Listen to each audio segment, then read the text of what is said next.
Welcome to Past Studio, where we talk to people from different paths of life, whether they're an artist, influencer, entrepreneur, developer, designer. Let's get to know the story of their path.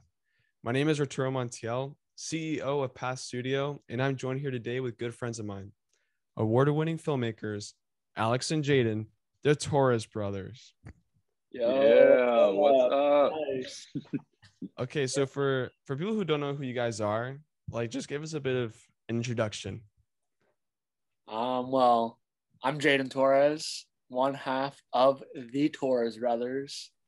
We're, like you said, filmmakers. We make, at the moment, just short films. But the goal is with our production company and our short films is to grow not only the business, but to be full-time filmmakers and make some banger feature films and bring in the next generation. Helm the next generation of filmmakers. Yes, That's sir. awesome, man. I'm Alex Torres, the other half of Torres Brothers Productions. And yeah, Jaden pretty much said it all. I mean, that's our goal. We're going to get to it. That's so cool. How'd you guys even become filmmakers? Because I remember, so I did say that we're all good friends here, but Jaden and I, we met whenever we were like young jits. We were super young boys. And he didn't touch any camera at all. I think the only time he ever saw a camera was whenever I was shooting with my camera for photos. And then one night we do a sleepover for the whole day, and he's like, let's do a short film. And then from there, that's where I just saw him get obsessed with it. So how did you guys come about? Well, the story you said is a little bit wrong. So I'll fill you in. So actually, Fill me in, bro. When I was in second grade, my dad fully taught me how to use this editing software called Vegas Pro, and I just fell in love with editing. So to edit something, I wanted to film something. So I brought a bunch of friends over in elementary school, and I remember the BlackBerry I almost said BlackBerry iPhone. The BlackBerry phone had a camera, and I was like, oh, I can film on a phone. So I remember filming an entire Nerf war thing on the phone, and I think it was on a handheld camcorder, and it's on YouTube today. It's still on YouTube. I have the links stored in my things just so I can show people years later, this is where I started. But I made a whole series of Nerf war videos. I think it was 2 or 3 with my buddies in elementary school. And looking back on that and my dad always showing me martial arts films like Bruce Lee, Jackie Chan, all those foreign cinema things. I feel like I was just being set up to become a filmmaker later in life. Even doing plays. I was in plays. I was an actor. Just these things, while I was doing it, I was like, it's just normal. It's just what life is. But looking back on it now, when people ask me how'd you get into it, I always point to whoa, I've always been in the arts. I've always liked foreign cinema. I've watched movies all my life with my family, and I've been making stuff for a very long time. And then to go back to what you're talking about, that was freshman year or sophomore year of high school. Maybe sophomore year, I think. I don't remember. I know it was. Oh, it was before I got Invisalign. That's all I remember. It's sophomore year. Sophomore year of high school. I was in this TV program, and they were like, we need to make a short film. And I was like, all right, I'll do it. So then I didn't have a script or anything. I just I remember I invited, I think did I invite you and you brought Justin, or did I invite Justin and he brought you? It's one of those. Idea. It's one of those. I have no idea. I know that Justin and I, we were with each other before we went to your house. Yeah. Because I know that. Either way, both you came over. Yeah. Either way, both you came over. I believe it was also me, and was there one other person? It was your friend that had a dad that flew drones. Michael Flores. Michael Flores. He came. And this was all for school because I remember, yeah, Michael Flores only came because he was like in my program and I wanted drone shots, but his dad got pissed off and didn't let us do the drone shots. But I was like, is this the one you showed me? Is this the one you showed me? Yeah, the knock knock one, like that. Yeah, knock. Very first shot in like God. 30 frames per or 60 frames per second. Just for like awful. There was some. I like some moments. It had potential. It had potential. It had potential. The very last shot I like, where I'm like gagged up, like screaming, like you're always dying, bro. I'm always dying. In every single film, dude. Yeah, that Especially one. It was, I guess, I'm not even gonna call it my first official one because there was no script, no planning whatsoever. Everything was improvised. Yeah, that's how it starts. That's always the story came up on the day, but like, I would say that's where I was like, okay, this is how you put shots together, like editing, not in a software, but editing like as a director. I guess it was a real learning experience. Yeah, that first like inkling of it, and then yeah, the rest is history. I'll let Alex tell us his story. Yeah, my origin story. The origin story. Yeah, so I think my first time ever touching like a camera and using it to film was with my 3DS camera.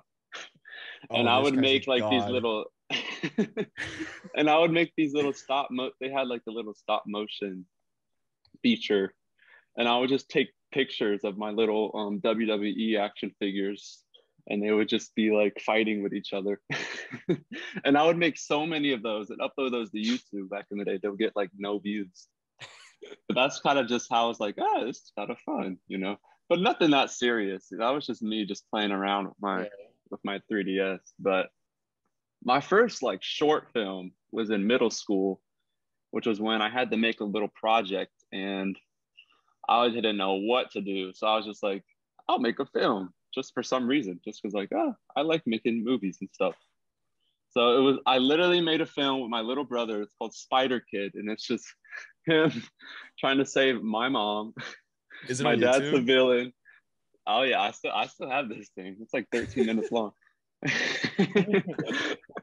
I literally, no script, nothing whatsoever. I literally just scene by scene, I'm just putting, okay, I guess this will happen next. And he'll fight the villain at the end of the story and save my mom. That's it. And yeah, I got an A. I got an A on the project. I submitted it in the Harrison. And that's what allowed me to get into Harrison. That's what got you into Harrison? That's what got me Spider Kid? Spider Kid, bro. That's awesome, though. What a win.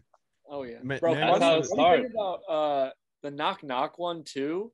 That was the first short film from Lakeland High School that ever got into their ITV award thing. That got nominated. And it was bad. Like, it was not good. But, like, then again, everyone else was also awful.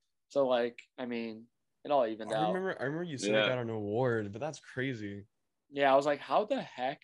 How am I winning awards already with the non-scripted? Bro, because I remember filming that movie. We filmed it literally in your neighborhood, pissing off so many older adults. Oh my gosh. Remember that? It was so bad. Alex, bro, if you were there, like, I don't know how you were whenever like you were like young, but when I was young, like I wasn't ballsy in any way. I was like I would talk, but I wouldn't act that way. My mom raised me to be like, you gotta stay quiet, you gotta respect the adults.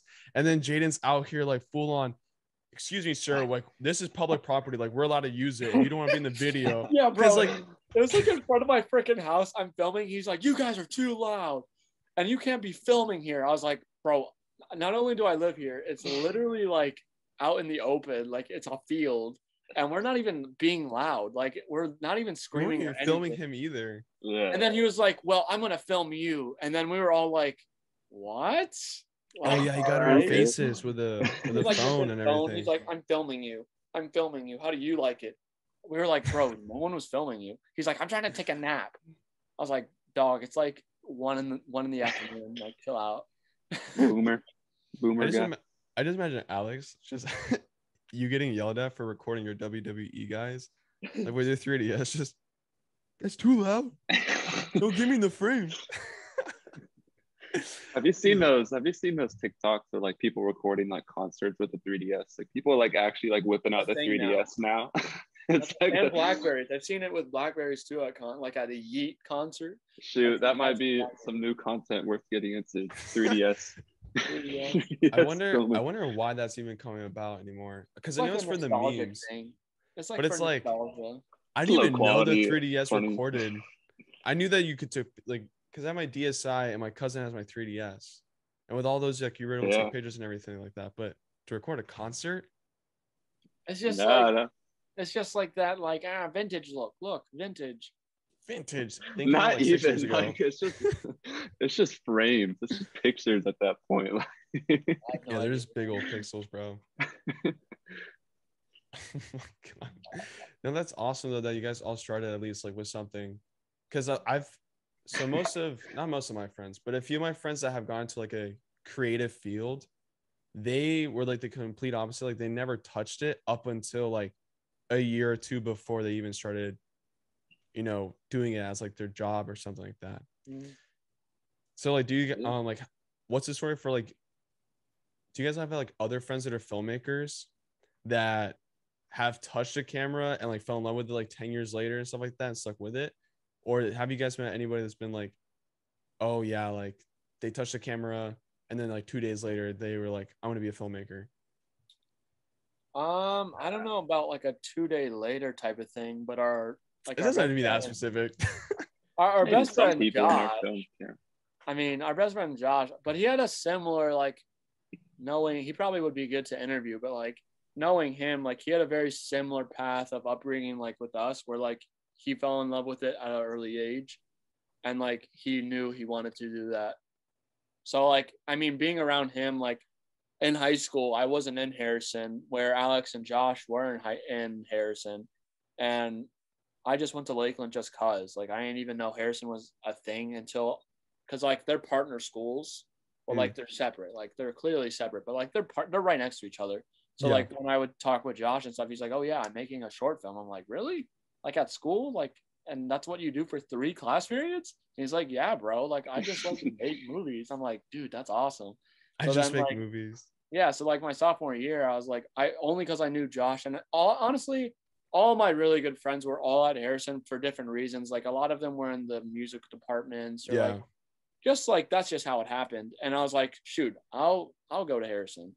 Literally, the day I made that decision, I realized I started talking with teachers and they're like, oh yeah, the deadline's tomorrow. I was like, what? So the whole day I went around the school getting recommendation letters. I got to the same day, I like made a fake script about like the skunk ape in Carter Road.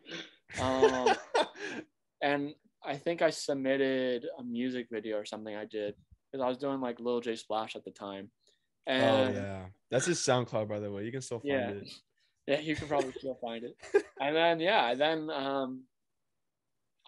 I got the call to get an interview. I mean, I've always said it. If I get the interview, I got the job. I mean, like it's just been like that. You do say that.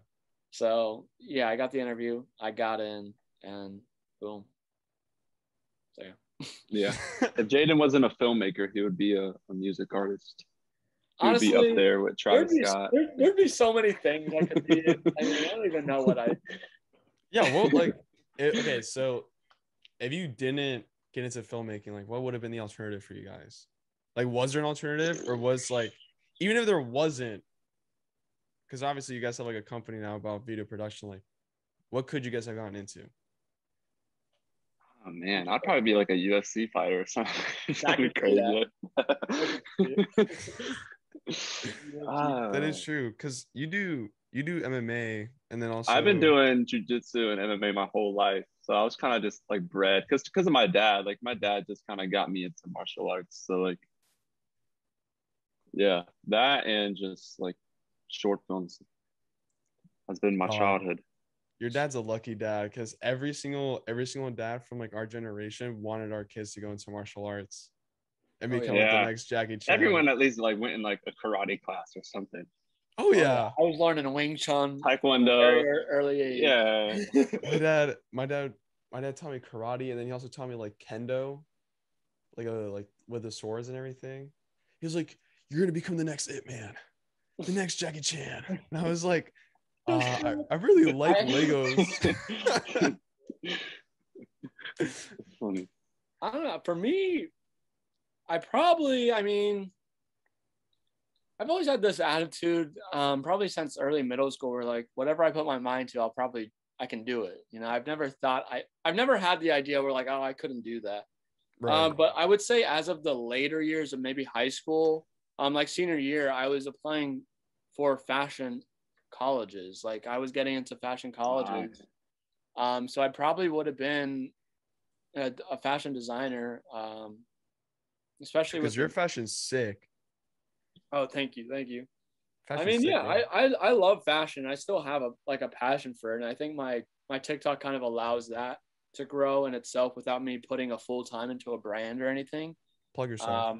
But yeah, in college, I was getting into like the hardest programs to get into in the entire nation, and then COVID hit, and I was like, you know what? Screw it. I'm not going to college, and I'm going to be a filmmaker. So, yeah.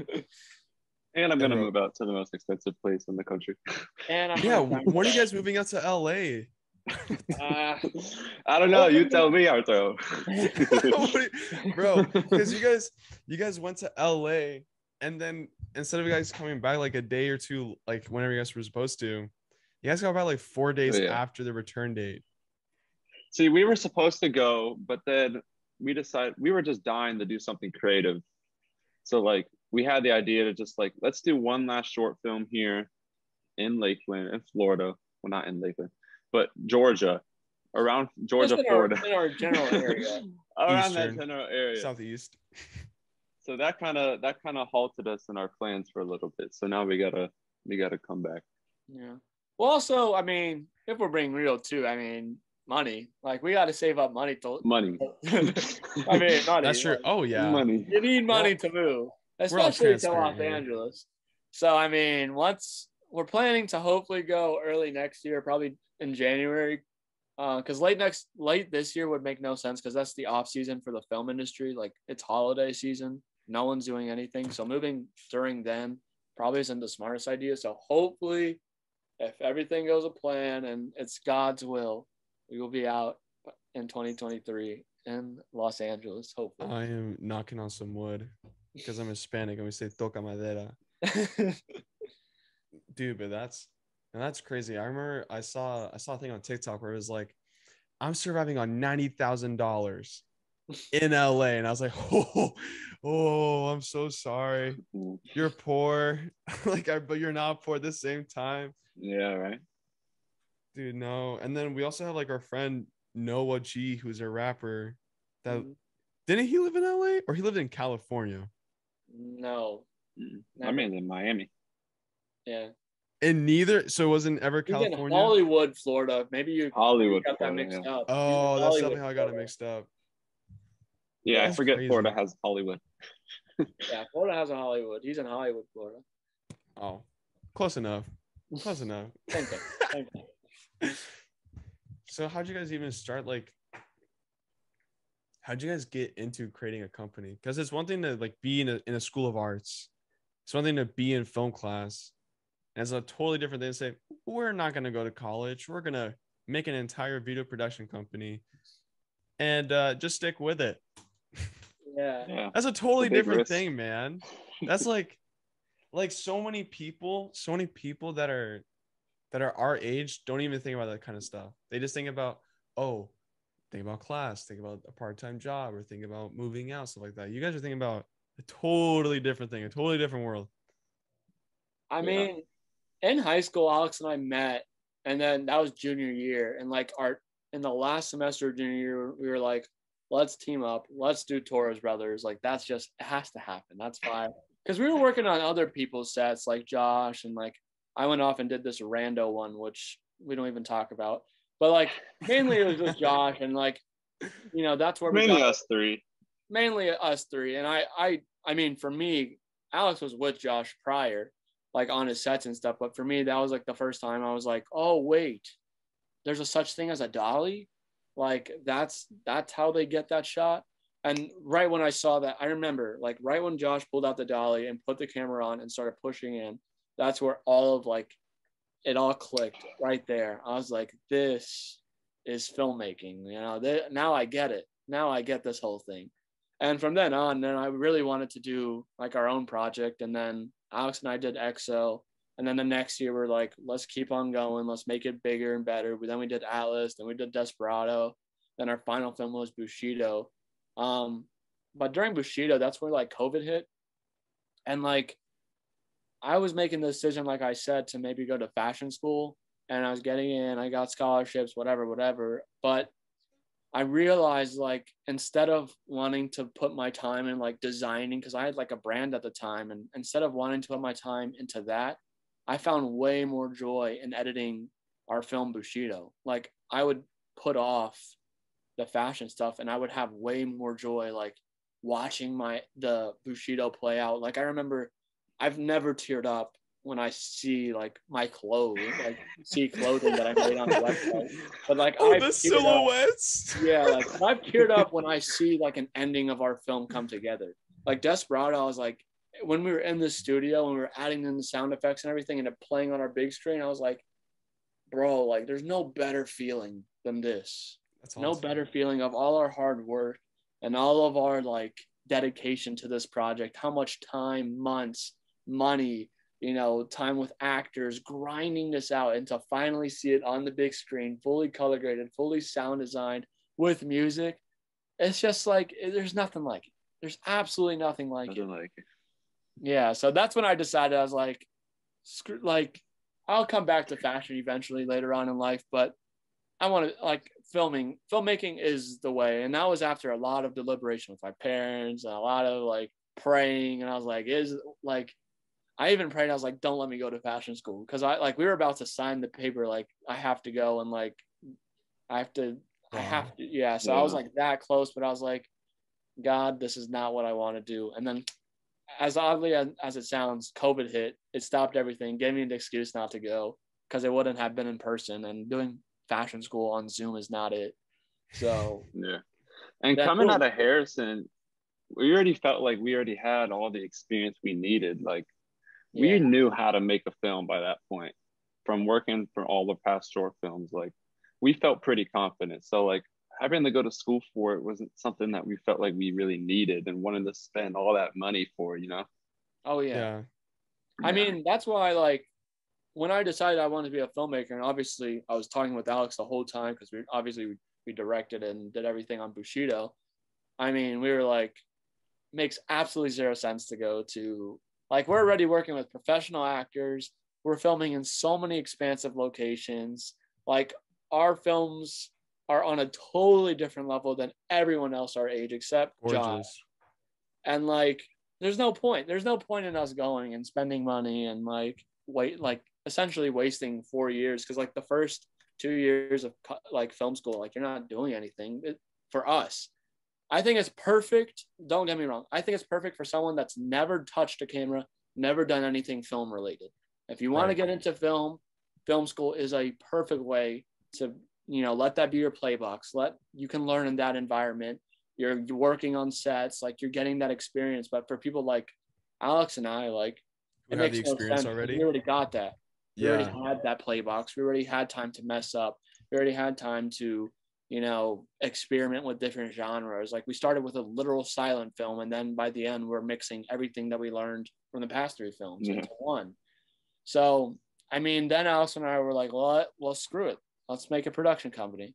Not really thinking, I feel like we weren't like, it wasn't that hard of a decision. We were just like, let's do it. And then we just did it. It was more like, I don't want to have to work at the movie theater. I don't want to have to work at Tilly. Yeah, I don't want to work at somewhere else.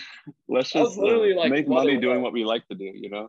Yeah, like, let's just make money by, you know, taking our experience from film and putting it into commercials, doing that stuff.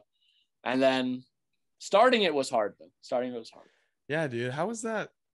That actually must be hard because starting a company does not, like, people are okay. Thoughts straight. My friends, whenever I was making the business past studio, they were asking like, oh, like why has it taken you a month like to start and everything like that? Like that, like, doesn't it take a lot longer? And I was like, a lot longer?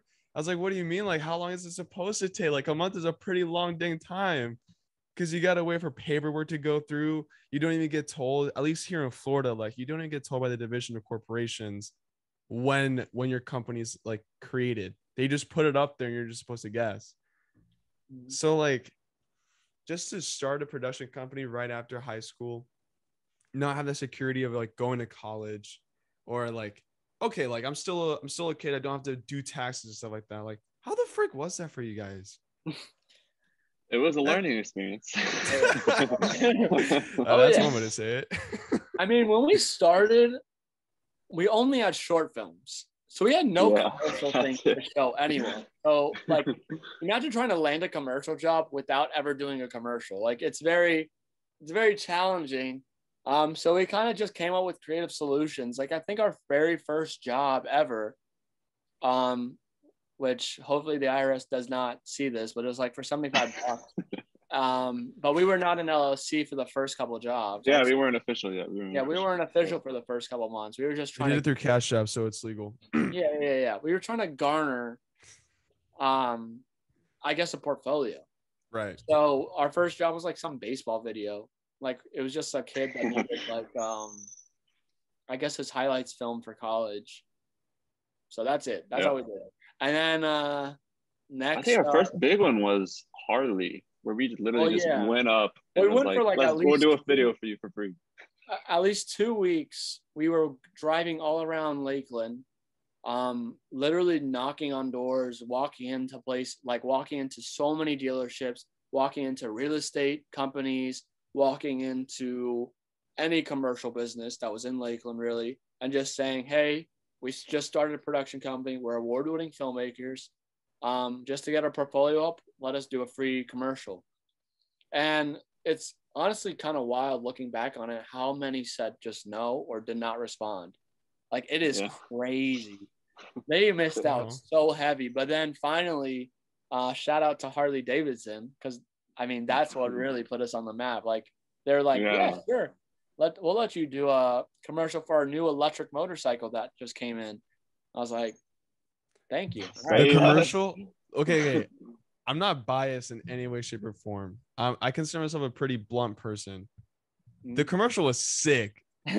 Oh, you watched it? Dude, yeah, I saw the commercial. The commercial was sick. Oh, yeah. And that's letting me on the back of our car, like in the trunk, putting the camera like as close as I can to the road, and them driving as close as they could, like super DIY filmmaking. Yeah, they would not. We have to call in a favor from our actor friend Hamilton Lufon, and he was in Vito, and we were like, bro, we know you have a motorcycle license. Please come out and drive this electric motorcycle just for a commercial. He's like, all right, bet. For free. Like, yeah, I mean, yeah, he did it for free, which bless him up. But like, yeah, I pitched it. I was like, yo, like you'll get to ride the new Harley Davidson electric motorcycle, and it'll be like dope for your like reel or whatever. So like, yeah, we just try to make that as cool as possible, and that commercial actually helped us land so many jobs. Yeah. So many, because it gave us credibility. What was the landscape after that commercial? I mean, it only went up because then we got in with the Chamber, and then we were able to get with a bunch of others. Orlando Ballet, like a bunch of just big businesses started hitting. Achievement, like a bunch of more commercial business were able to see what we did. Wow, that's crazy. Hit us up. And that was just like a snowball from there. So we did like maybe one or two free things. I remember we did a free commercial for Montu Motors, which is this Japanese export car company. We did that. That was the only other free one we did because we wanted to try and do dealership commercials. But those dealerships, they're not valid. They don't want the big boys. They just like it. They just like their garbage behind green screen ones, or like the guys just talking over a drone. Yeah, they're like Chevy Regal. Yeah. But yeah, Harley Davidson, they cool for that. They cool for that. Yeah, that's awesome. That is wow. I'm just trying to like imagine myself like in your shoes, like doing that. That must have been exhausting, to be honest. Like knocking on every single door and just saying, "Hey, you want something?" Annoying. That was annoying. Yeah. They're like, "Oh yeah, we'll hit our manager. Yeah, we'll tell him. Yeah. Oh, yeah. We'll tell him." We'll tell them. And they never got back to you guys about it? No. Nope, never hear from them again. Didn't we walk into like Audi or something like Oh 3 yeah, times? we went to Audi like twice. They're like, oh yeah, he's not in right now, but like come back this day. We come back that day. Oh yeah, he's not in. We're like, what? Or like, well, can you give us a call? They're like, oh yeah, that would be awesome. We would love that. We would love it. They know how to dodge so well. No, we get that stuff all the time. Well, because like before I started Past Studio, I was doing freelance work like in photography and then also like web development. And clients would like be like, they email me, they're like, hey, can you make us a website? I'm like, yeah, for sure, 100%. What are you looking for? No responses at all. It's like I get what you're saying. It's annoying as heck because you have all these prospects. They say, yeah, we're interested, and then they ghost you.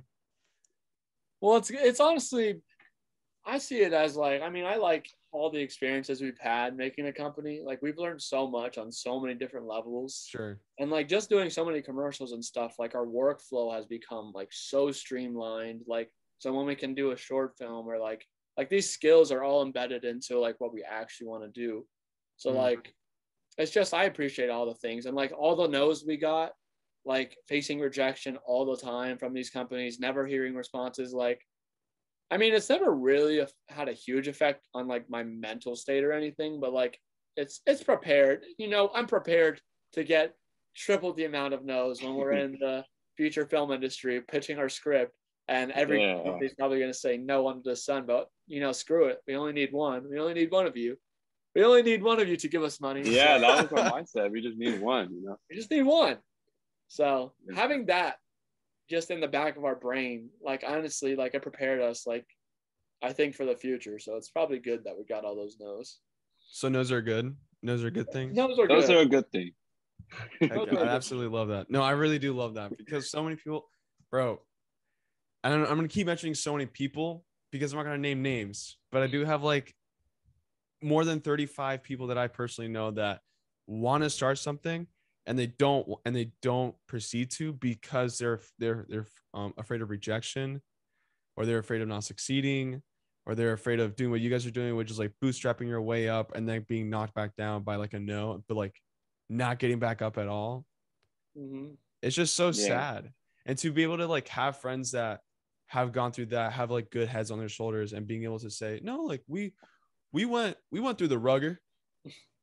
We went through all that crap, and now you guys are killing it. Yeah, and it paid off.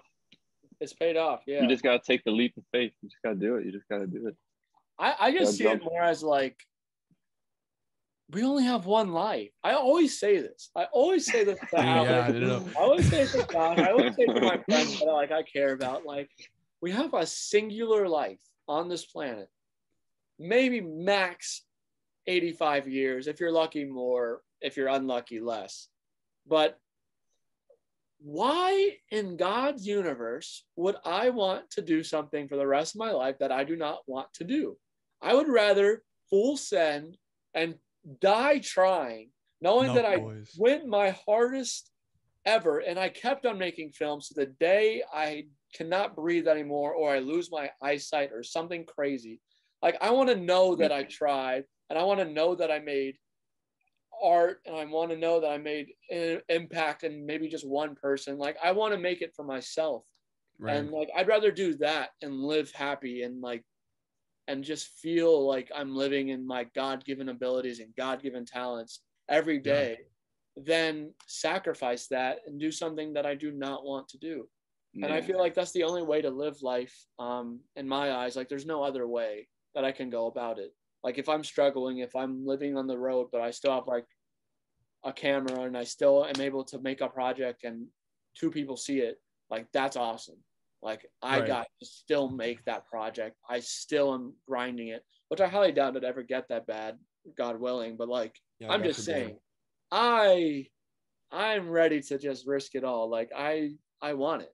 I want it. And I feel like all the greatest of the greats, all the filmmakers I've looked up to, all even athlete, I mean, everyone that's ever been great in their field has, I feel like, the same mentality of like, it's either do or die, you know? Yeah, they've had to sacrifice a lot, man. So like in any field, really, it doesn't matter which field. Like you look at technology, Steve Jobs, they had to risk like going homeless. Like they were literally making stuff like in their garage. You look at Chris Duke, he was 21 years old, out of college, didn't have a single thing in his portfolio, and he was like charging premium services. Now he has like a multi-million-dollar design studio. You look at Cristiano Ronaldo, poor guy from Brazil, I believe. Portugal. I always get those two places confused. I'm from South America. I'm sorry. But like, yeah, but like he started off like super poor, and now dog is ripped and rich, a billionaire. But there's also like the converse where like people are dying to do that stuff, like still grinding away, and they don't like and you have won't that level like, of success. Not everyone's gonna succeed, and that's but fine. The beautiful thing is like they're not doing it for the success. They're doing it because of what you said. Like it's what they're meant to do. It's what they want to do. Yeah, and it's not even for themselves. Like do you guys on TikTok? Do you guys know like the guy? His name is Vic Blends. He's a barber. I think I've seen him before on TikTok. Yeah.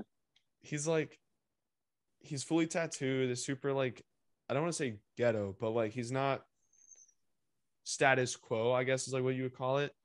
And like very himself. Yeah, but that's what I love about him. And I followed him whenever he had like 3,000-4,000 followers on TikTok. And the dude now has like millions of followers. And all he does is just go up to people. He just says like, hey, can I just give you a haircut? Gives them a haircut, has like an amazing talk with them. And to see his progress and everything, like he doesn't do it for the haircut. Oh, wait, I have seen this guy. He's a white guy, right? Yeah. Okay, yeah, I've seen him.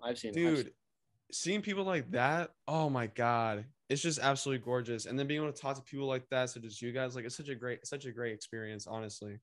Because not a lot of people understand the whole thing of I'm gonna risk it all because it will makes me happy and I'm able to impact people. If you can't see it work out, that's great. I'm gonna prove it to you wrong. Yeah, and do it while you're young, when you don't have that many risks. You know, I don't have a whole family to provide for. You know, you don't have 16 kids like I do, Alex. I don't have to worry about losing the house. At least not for now. Not for now. Yeah, knock on wood, bro. How's the podcast going for you guys? It's been fun. Honestly, at this point, we're keeping it around because it's a tax write-off. It lets us write off all the movies we go to. So that's the big perk about it. That's awesome. That's gonna be the name of this episode: how to write off your movies. I might as well get my Crunchyroll account. Oh no, it 100% you can. 100%. Crunchyroll is now written off. We do so much anime. That's the only place to watch it. Boom. Crunchyroll's written off. It is going to be the only place to watch it. Yeah. I mean, how would I? Everything's there. Everything's there. How would I do that for my design studio? Would it just be like, team business exercises, team morale? It may be an entertainment thing in your taxes. I don't know. We'll see. It has to be like related to business. We get we'll have to see. Artistic direction. No, but okay. So where were we from before? You know, it doesn't matter. We were there. It was a 20-minute ad break. Grind or die. That's for grind or die. No, man, it's for you guys like walking, and not trying to make it all cheesy here, but you guys like walking the path of not going to college and then not getting like a regular full-time job, like just sticking 110% of your energy to this production company. Mm-hmm. Like, was it scary for you guys in any way, shape, or form? Or for me, no. I'm not gonna answer for Alex. Yeah. For me, no. It was scary for you, Alex? No, we were pretty confident in that we could do this. And, you know, I knew if anything ever went wrong, like I always have my family to back me up, you know. I always have a place to stay. You know, there wasn't too much risk involved in this. Yeah, like having a good support system, especially like the fact that like it was right out of high school, meaning I'm at home. Like it gave me a little like freeway, or what is it? Maybe a free space, I guess, to just crash, you know, like I'm here at home. Like I don't have that many risks going on. Like I just gotta do it. That's it. So it wasn't, not one time was I scared, I would say. Not one Really? time. You were never scared in like in any of it at all? No. I mean, That's awesome. I have this very, very weird confidence thing that like I'm built different. I mean, I don't like saying that, but it's just like it's who I am. It's who I am. I don't know. I can't change it. I'm just extremely confident about things. I can't change myself to be scared. It's like if I think I can do it, I'm gonna do it, and I do not doubt myself ever. I've never doubted myself. You can't doubt yourself. If I doubt myself, then like, what the freak am I doing? It's only gonna hinder. It's only gonna hinder. Yeah, dude, I'm gonna do it. Like that's that. Even then, like, if you do doubt yourself at some point, you're gonna stumble upon your own feet for doing that, and it's gonna hurt a lot more than just going in it. Yeah. I mean, yeah. Guns blazing. If you don't have confidence in your own ability, then why should someone else have confidence in you to do something? You know.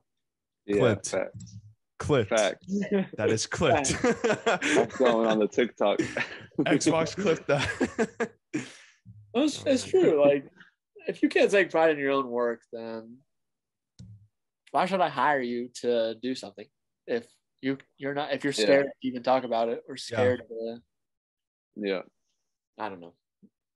I know a lot of people do feel that way though. So I don't know how to help you out of that though. You're gonna you have to find your own path. On brand. For me, like I'm in the same position with past studio. Like luckily we have a client, nice numbers, so like I'm like secure in that aspect. Not complacent anyway. Like we're still looking for more clients because there's a lot more that we can keep doing, but it definitely like was scary at first, especially managing like a partnership, because you don't know what the other person is thinking. You're like, are you still in this? Do you still want to do it? Unfortunately, like they didn't stick with it. Like they were like, no, like I'm gonna focus to architecture, but like they were still there to like help out build a thing. So it's like sometimes I would never say it was scary. I would just say that like unsure. Yeah, it's like I'm not unsure of my own abilities. She's like, I don't know where the F to go with this. Like I don't know how. Like there's no one in my family that's done it. Everybody in my family has said carrera, which is like career in Spanish. They're like, you gotta focus on your carrera, papi. You gotta focus so you can work at Publix corporate, papi. And I'm like, but I don't want to do that. Like I don't like working for people. I like working with people. I want to be able to like use my voice to motivate people. Top of that, like I love coding, I love designing, like I want to make solutions for people. And they're like, why don't you do computer science? I'm like, nah, I don't want to do computer science. So but that's awesome that you guys never ever doubted yourself nor like ever felt scared. Like what kind of were you able to like gain tips then, like gain some like sense of like wisdom with that then, if you guys like were never scared? Like what do you mean by that? I mean like so if someone were to ask you like, hey, I'm starting this, I'm kind of scared about it, like could you help them out in that regard, or like offer some 2 cents? I mean, besides me saying like you got to believe in yourself, there's not much personally that I can't relate to it, so therefore I can't really help. Like I don't know how to like get you out. Like I don't know how to build your own self-confidence. Right. So I'm not too sure. Like besides things I've already said in the past of this podcast, like just tips and what I say, but like I wouldn't know how to appropriately tell someone like, oh, you don't got to be scared, because if they're I just don't know. I wouldn't know how to relate to that. I think you just gain confidence by doing things, like just putting yourself out there, you know. You'll gain the confidence on the way. You're gonna lose, but like just accept it.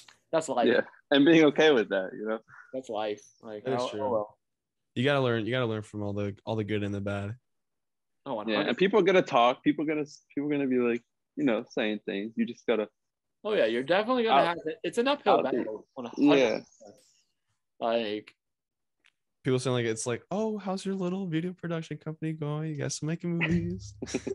well, maybe just like honestly, wait, I got something. Surround yourself with like-minded people. That's something I've always thought. That's a big one. In high school and stuff. I would say I had a lot of friends, like a lot of friends, but they're all acquainted. Like they weren't like real friends, but like I think everyone goes through this in life. But as you grow up, your circle becomes tighter and smaller and smaller and smaller. And like the people that I found myself out of high school, or just like even in senior year, I started just like kind of weeding it out. It's like that small group of people like are all very, very similar, like minded to myself. And like that's the only people I really wanted to be around. And I found myself in senior year, especially just hanging around groups of people where it's just like I truly do not care what is going on here. I just do not care because it's just random. Like there's nothing like progressive towards the future. There's like their future. Like there's nothing that's like going towards their goals. And when I say like-minded, it doesn't mean like I'm only hanging out with filmmakers. Like one of my best buddies, Rodrigo, like I love that man to death, but he's like-minded in the way of like he wants to do more with his life. He wants to push the boundaries, push the bag. Like he wants to, like he's in the medical field and he's doing so much more that I know a lot of other kids that are in the medical field, but they're doing not as much as he is. And he like, I find inspiration in him, chasing his own goals in his own right, in his own field. And like, that's why I love that man, because he's doing it in his own way. And then of course, like Josh too, like, I mean, he ended up going the film school route, but he's still like trying his hardest to push the boundaries there and like do the best that he can in his environment. So I would say surround yourself with people that are like-minded, and that would probably be the best motivation, because like they understand probably what you're going through. Their understanding of what your goals are. If you're with people that don't understand your goals or don't understand the scope that you're going for, then it's really a disadvantage to you, because like they're not going to understand what you're talking about. They're not going to understand like when Alex and I say we are literally going to be some of the best filmmakers for our generation, like we are going to be at the top, like that is such a bold statement, but I believe it with 100% of my heart. Like I'm not joking. Like Alex and I also believe Josh too, we are going to be the next generation of filmmakers, like coming up, like guaranteed, like we are going to do that. But when I say that to certain people, they get rubbed the wrong way. They're like, oh, you're just egotistical. Oh, you're just like way too confident. Like, sorry.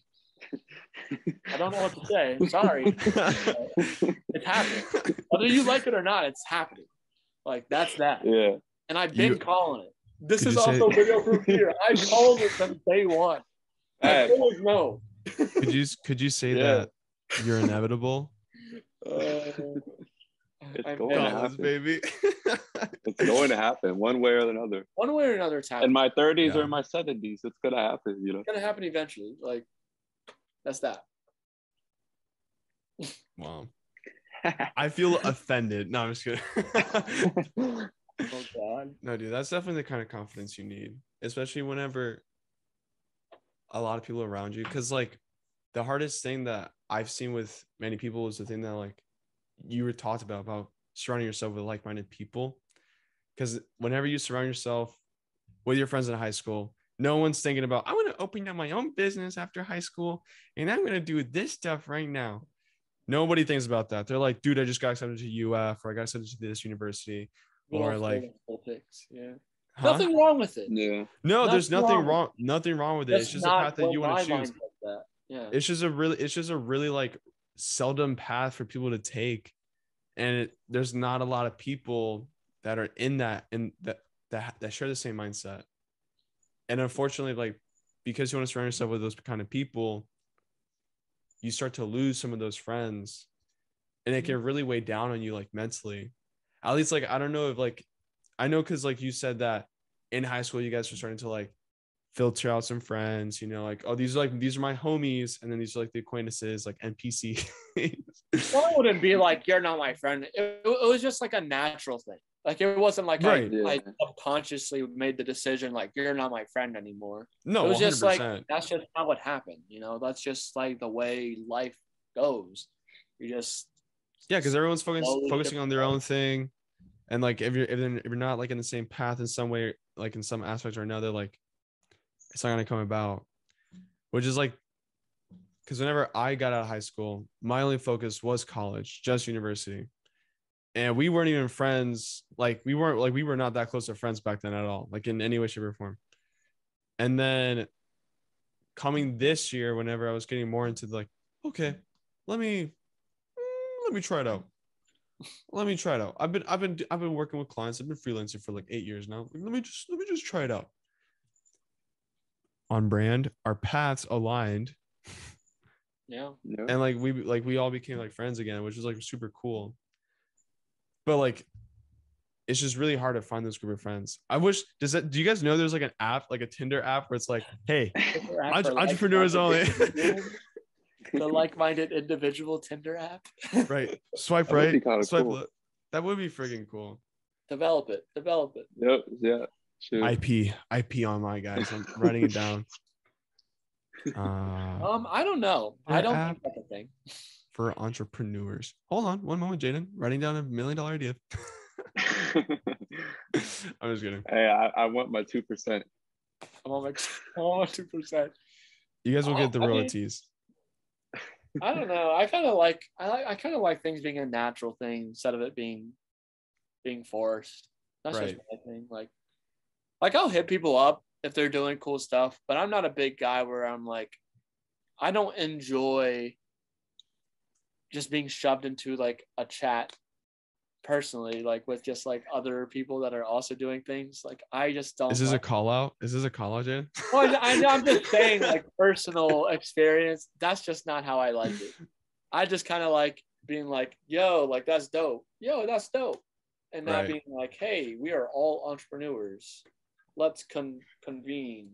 I don't know. That feels weird to me. It just I know a lot of people. I know I think you're like that, Arturo, that you enjoy that environment. I do enjoy that environment. But I know the reason why I even said like call out was because I did do that.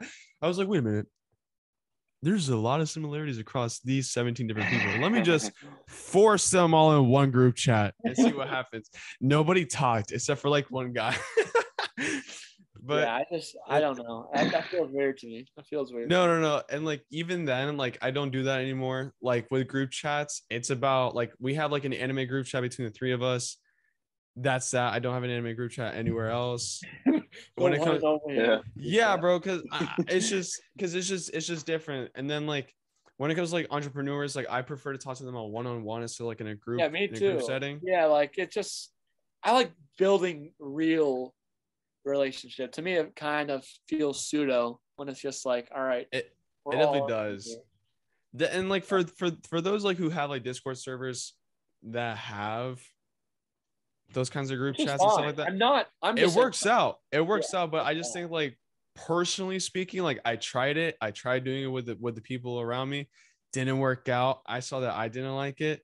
And I was like, oh yeah, I really don't like it for this reason. Like in person, if we're like all sitting in a circle, like an AA meeting, like I'm chilling with that. But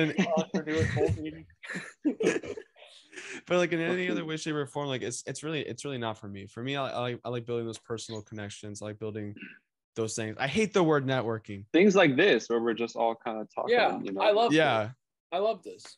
I totally forgot that we were on a podcast. Actually, I said this recording. Conversating like a real conversation, like that's great.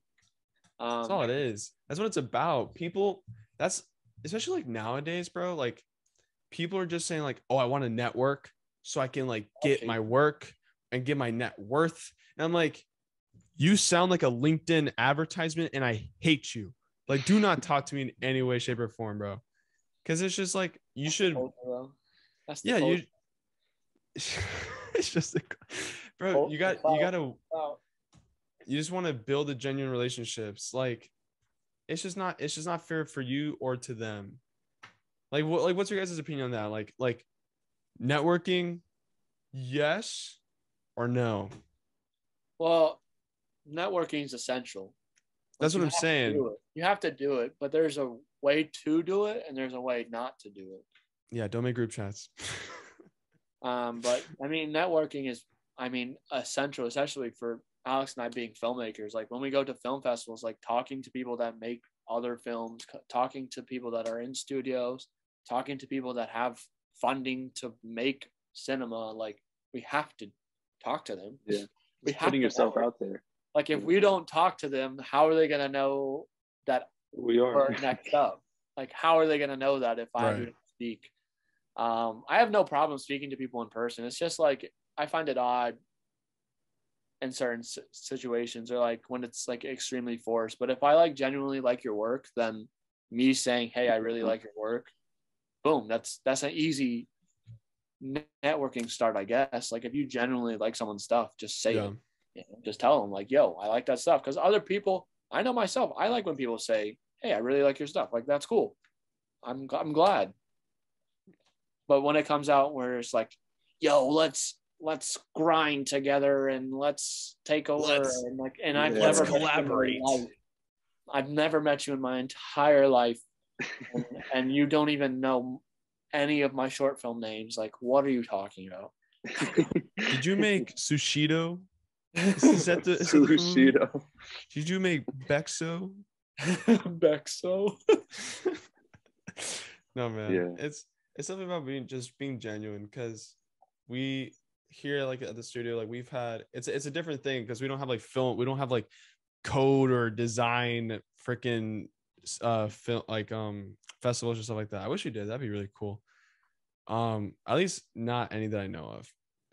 But like tech, I don't know. I know there's like hackathons where like you go to these events and you're there for 24 hours. Seriously, like you sleep over for like a day. You have your and you're literally you're just coding and everything like that. But like for graphic design, there's nothing like that. It's more like you going onto YouTube, or you just like randomly DMing artists on Instagram or like Behance or Twitter.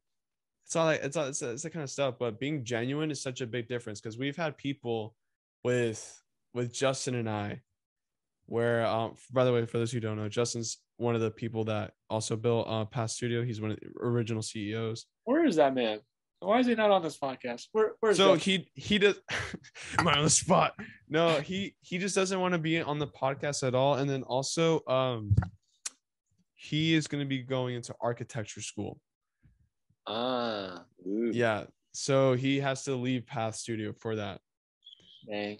As a CEO, so as an owner of business, he's going to be leaving. But if we need like graphic design work and stuff like that, he said to like just subcontract him. That's cool. So that way, okay. Yeah, so that way it's not like we're both 50-50, but like I'm putting in more work than he is because he's more focused on something else. And that way it's just like when we need him for like a design job, we just call him for that. Yeah.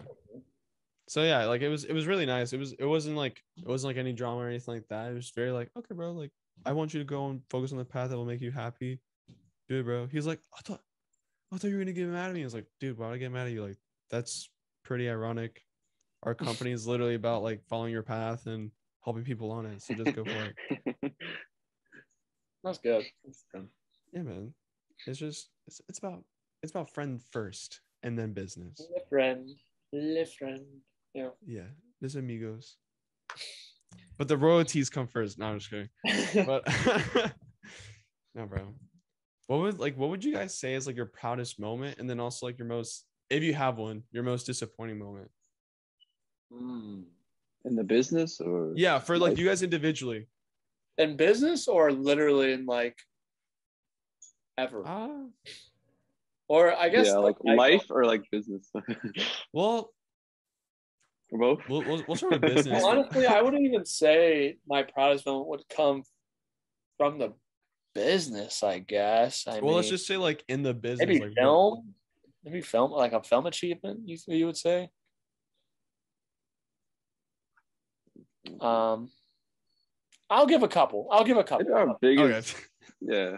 For me, on the business side, I was very hype when we landed Orlando Ballet. I was gonna say that package, too. like the package, like they let us do like 6 videos for them, and that was huge because they're like the biggest ballet company in all of Florida. They're like world renowned, and like it was so cool. Unfortunately, I wish Alex pulled up. I wish he could have come. I think you had to get like something with COVID. What? When they invited play? us to the show, yeah, that was fine. They like invited us out to see their ballet, and like it was just really cool because like it's in what's called the Dr. Phillips Center, and that thing is like massive. Like it's in downtown Orlando. Cool looking building. One of the biggest, coolest buildings, all there, packed auditorium. And like the fact that like they're like, oh, you have free tickets to this event, like just walk up. I got to get my grandma and my mom in. Like it just felt like a baller move. Like I was like, yeah, they got my name back there. Like, oh, okay, Mr. Torres, here you go. And then I'm out here like talking to like the owner of all of Orlando Ballet, the director, like the person I usually work with, the marketing department. I met the director of the ballet. They're like, oh my God, I love your commercial we did. Like it was just really almost surreal in a way. We're like, oh, this is the company we just did a whole entire commercial for. Like that's pretty cool. That was a pretty dope moment. And got free tickets to see one of their free tickets huge to like, plays. really big ballet and pulling up backstage. The director of the ballet is like complimenting they're complimenting our commercial. Like that was pretty fun. They're like this person, and like everyone knew the director. I don't know what her name was. I forgot. Sorry, but we'll cut that part out. Meredith, she's popping somewhere in the ballet community. But that was like a really cool business experience. Then personally for the film side of things, I don't know, like the awards are cool, but I haven't been like, whoa. Like nothing's really hit me super hard on the award side of things. Cause like we're pretty used to getting snubbed. What does that mean, snubbed? Like we should have won clearly, but like for a political reason or like just other reasons, like they gave it to someone else. Oh, like when they gave the Oscar to the Baby movie, but not what was the anime Silent Voice? Yeah, similar things like that, where it's just like this is clearly a better film, but like for reasons they're just gonna give it to this. So we're used to that. So like when we won awards and stuff, like it's really cool. The cool one was like when the New York, the biggest high school film festival in the world, said like we were amongst the best emerging filmmakers in the entire world. That was a pretty cool thing. He called it. I mean, yeah, it's a flex, but it didn't really hit me that hard. What hit me the hardest, honestly, when making movies, and I already know it's going to hit way harder on this new film, was when we saw the ending of Desperado. I think that was one of my favorite like moments that came. It was like a full circle moment that I was like, dang, like where'd that do? Like we're really them. Yeah. We're really those guys. Like we did that crap, and we're like 17. Like we got a literal speedboat mansion. Like we're out here like balling, getting professional actors. Like we're here. We're getting professional actors for free. Like they want to work for us because they know we're gonna mansion for free. Yeah, getting everything for free. Speaking like for Bushido, we were running around all Central Florida getting Buddhist temples, getting actual clubs, and we like me just sweet talking them into like filming at Universal Studios, like just sweet talking our way into like, yeah, you guys got it, because like they saw our other work.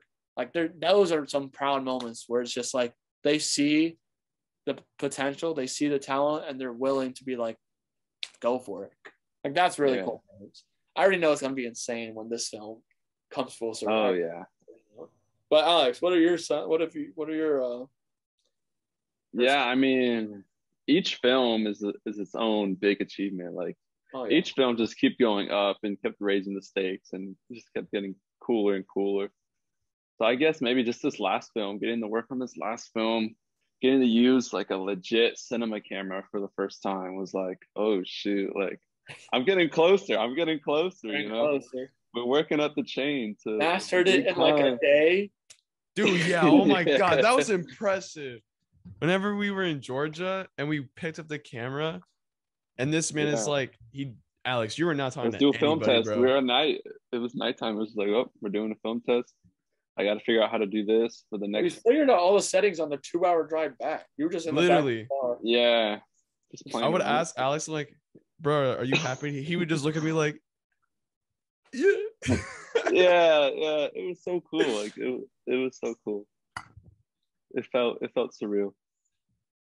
Oh yeah. Sony FX9. Are you guys gonna get one? Maybe we'll see. I would like a new equipment purchase for the camera side. We'll see. We'll see what happens. We gotta save up money for now. So true. Get the 3DS out, just. Yeah. Oh wait, your question was twofold. What was the other one? There was It was like what was a disappointment? Like what's been a disappointment? Oh, a disappointment. Or not even disappointment where like, oh my god, like it's that heavy, but just like kind of a letdown to some extent. So then it's just like hit you guys hard, like on the negative side. And like, how are you guys able to deal with that? I mean, the only thing that I wouldn't say it's like been a disappointment or it's like affected me in a big way, but it's just like the fact that I'm still in Lakeland, I guess. Yeah. Like I would love to be in Los Angeles, like doing these things. So maybe that would be like. Why is that? Is it just because like the landscape for? I mean, obviously the landscape for film has to be way bigger in LA. The headquarters of cinema is not in Lakeland, Florida. If anyone did not know that. So like the opportunities here are far, far, far less, especially when it comes to that. And like going to Los Angeles for 2 days, we're like, oh yeah, we already met like a freaking stylist. We're meeting like so many people. We met like Tyler the Creator on the street. Like it's so easy. And like getting a PA job over there is like the equivalent of like getting a job at like I don't know. I guess McDonald's. McDonald's? Is it really? Maybe like getting like. There's just so much going on. Abundant. You know, like it's so easy to just hop from set to set to set. Like that's what I want. That's what I want. Like, I need that in my life. Hopping off sets, going around, making just being creative, talking to people that are like if we were able to get familiar with the whole chamber of Lakeland within the first couple of months of our business getting started, like imagine just what we could do over there, Yeah. Like we already have Lakeland maxed out. We already took over. It's already maxed out here. They own the L. No, if you get us over there, it's just a matter of time. Gonna own the LA. You guys are just going for L's, ironically, but like going for the L's. But yeah, I mean that's about it. What pissed me? I mean, I was pissed at the moment is when I could not find footage of an entire scene for this new film. I was like, oh my god, where is it? I could only find the freaking like I don't know. I don't even know what I found, but it was just gone because we forgot to export it. But then it all worked out in the end because like I can dwell on it for like a second, but then I got to be like, all right, how do we fix it? So Alex and I immediately came up with a different plan and we reshot the whole thing and it's phenomenal. Like it came out great. So like, and it created and everything happens for a reason. Yeah. And honestly, the scene, sure, it has its little cons, but like the pros, I think outweigh it because it like added even more depth of things that we didn't even write in the script. We rewrote the scene and it works a lot better on the surrealistic point of the film. And I think, and honestly, it works really well. So I'm the only person that has actual footage and photos. Yeah, you have the only images from that from me dying. True. Oh my god, and it looked so good. It was the pictures are gorgeous, and you can still use them. I'm sure. If not, like we can. I can always help you guys out. The forbidden footage, the footage that will never be seen. The forbidden photos. No, bro, whenever you guys told me about that, I was so heartbroken because that was actually one of my favorite scenes just for the lighting. Oh, it was gorgeous. Yeah, it was absolutely gorgeous. Like looking over Alex's shoulder, seeing that light hit the FX9, I was like, that's nice. And it was cold as fruit. I know. Jada dying. Jada literally dying, bro. Oh yeah, bro. Jaden, you had me to tears, man. I couldn't match that performance. I was actually dying. I felt so bad. I was trying to hurry up so fast. It was 20-degree weather. Was turning into ice. I was like, "Oh my god!" Yeah, bro, you were having like a literal mental breakdown. But that literally just highlights like how far you guys are gonna go just to like make this a successful thing. I've always said that. I'm like, I won't ask my actors to do something I wouldn't do. Like I won't. Like for Desperado, like people have to get shot off the boat. Well, not literally shot, but like have to jump in freezing cold lake water in December. Like I was like, I'm gonna be one of the actors. So like for people that don't, I mean, we all have bags over our head, but like I'm one of those actors getting shot off the boat because I did it with them. So I'm like, I'll do it. And like obviously this film, like I set the tone for the other actors. Like, listen, I was out there. But nothing. I was freezing. I was dying. You all saw how painful I was. So like the next day, when everyone's super tired and everyone's like I got to get blood all over me. I'm like, bro, I already did it for you. Like I did it too. Like I know what to do. Trust me, get through it. Yeah. So, I crawled so you could walk. Yeah. Okay. So at least they see that like we're also willing to do it. So I think that helps on the directing side too. Would you guys like to carry that philosophy like when it comes like bigger production films? Oh, 100. Oh yeah, even more. Like Tom Cruise it out. Oh yeah. Yeah. I want to make cameos, and I want like us to have cameos like Stan Lee and all of our stuff. Also our dads. Always watch out, like our dads are in every single one of our like films, and that we want it to be that way forever. So like, or as long as they're here. So that's pretty cool. Like they make special appearances in each film, and that's really cool because they helped us out with our first one. So I want to repay that. Like you guys can be in our $60 million movie, and we'll give you a little side role. You get a little line in. So not too much, but yeah. Just a little. What about the moms? Oh, I mean, I love my mom. I mean, with this last film, she hasn't really been involved in like the other stuff. Bushido, she did some vocals for a song, but she just like helmed the kitchen. Her and my cousin. So shout out to them. Yeah. Like we would not have been fed properly if it were not for them. So. Oh yeah, they big time clutched up with that. Props up for them, bruh. Like actually. That's actually one of the biggest things I was worried about. That's why I said I'll just bring like my own chicken and rice. And then your mom's out here literally cooking up like 12-course meals in the span of 20 minutes. They're all like above 4 stars. I'm like, oh my goodness.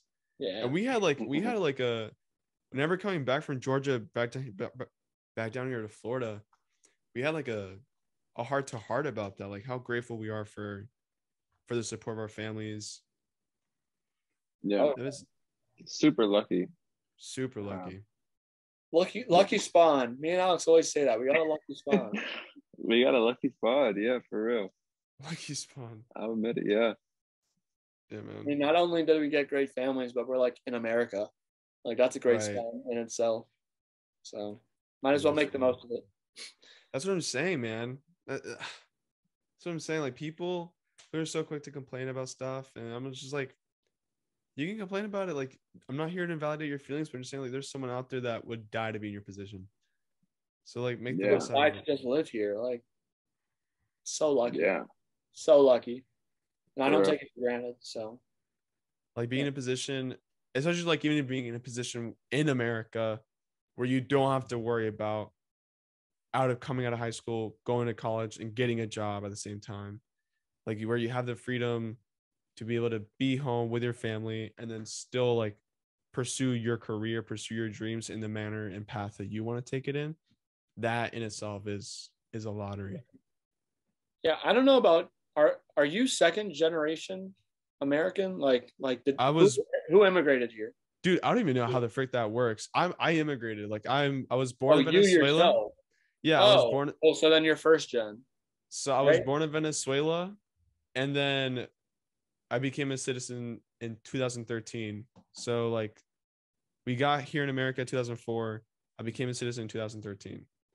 And would you be a first one or your kids be a first gen? My kids would be a first one. His kids would be. What are you? Gen. You're just like you are the one that's put the flag. You came here first.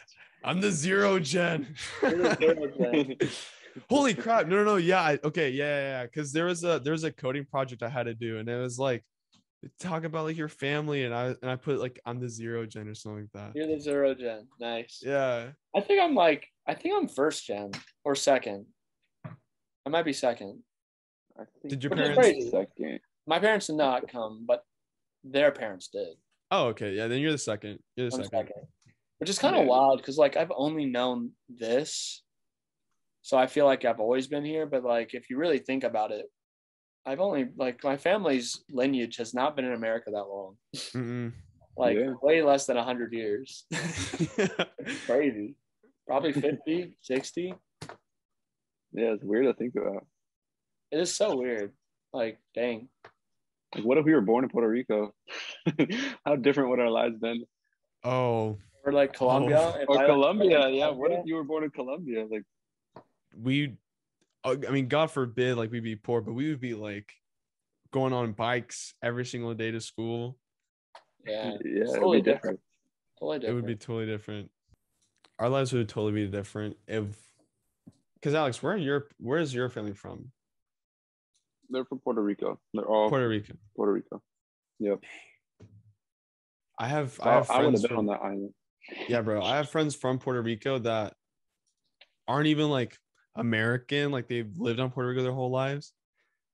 And over there, like with the whole COVID situation, and then like still trying to repair themselves after like the hurricane that hit like many years ago.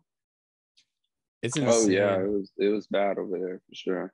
It's absolutely insane. So like even then, just thinking like how lucky you guys are, how lucky we all are to be born and coming to America, being able to say, hey, I want to start a business. I want to start this. So let me just call up this number, send some forms. Parents are cool with it, whatever. Over there, it's just about your career. Yeah, and it's not impossible to chase your dreams everywhere else, but it is harder. Yeah. It's harder. One of my uncle, not my uncle, he's not like family blood, but like, I don't know how to say it in English. Basically, it's whenever, in Spanish, they're called un tocayo. It's like when someone that's married into the family that has your same name. And it's like a Colombian word, actually. So son of my family, his name is Arturo. He, in Colombia, started like a solar panel company. And like it's like global level, like dudes loaded, but absolutely insane. Like he's a huge inspiration of mine. Do you guys have like any people you guys like look up to, whether in the family or outside the family? I mean, on a personal level, my dad's always been a pretty big influence to me, but not really film related. It's more of just like the fact that because he's a producer of music for TV and film and stuff, and I've just always been around someone creative my whole life. My mom was also a singer, and she kind of been like she inspires me in different ways than my dad does, and the fact that she's always there, like she's so giving and she's always willing to like sacrifice for like me and my brother, like taking us to practice, taking us to like cooking, like stuff like that, just like the little things that like go a long way. As far as that, then I would say probably my friend Josh was a big influence.